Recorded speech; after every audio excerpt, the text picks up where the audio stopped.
والله تبارك وتعالى ذكر هذه الجملة وهي قوله سبحانه: قل هل يستوي الذين يعلمون والذين لا يعلمون، بعد قوله جل وعلا في سورة الزمر: أمن هو قانت آناء الليل ساجدا وقائما يحذر الآخرة ويرجو رحمة ربه.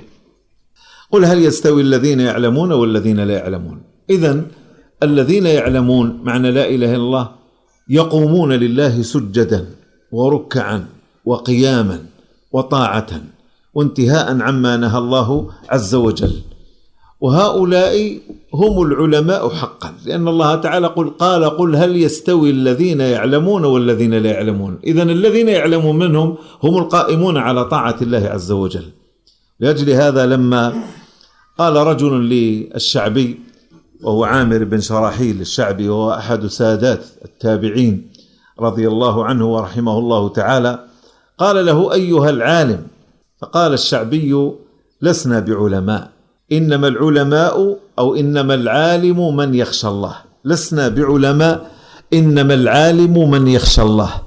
فالذي يخشى الله ولو كان ممن لا يحمل هذا العلم لكنه يحقق الخشية لله حقا، يأتمر بما أمر الله وينتهي عما نهى الله عز وجل، فهو العالم.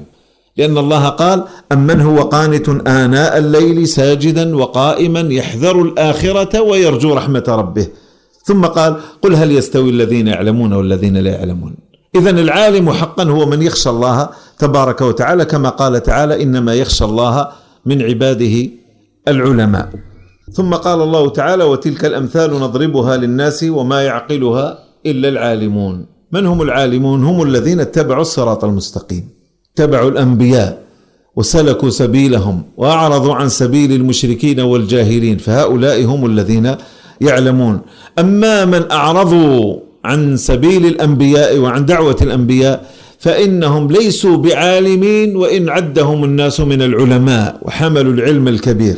وأمثال هؤلاء كثيرون اليوم للأسف الشديد، وأتكلم عن من هم من بني جلدتنا، ممن يتكلمون بألسنتنا ويزعمون أنهم على قدر من العلم، وحشروا أنوفهم في علوم الدين وهم ليسوا من أهله، من أمثال علي كيالي ومحمد الشحرور وعدنان إبراهيم وغيرهم من هؤلاء المرضى، الذين واحد منهم تخصصه في الهندسة والآخر في الفيزياء وغير ذلك من التخصصات، ومحمد الفايد الطبيب الذي يصف الدواء للأبدان، فحشر نفسه في مسائل الدين حتى أتى بالعجائب. نسأل الله للجميع الهداية.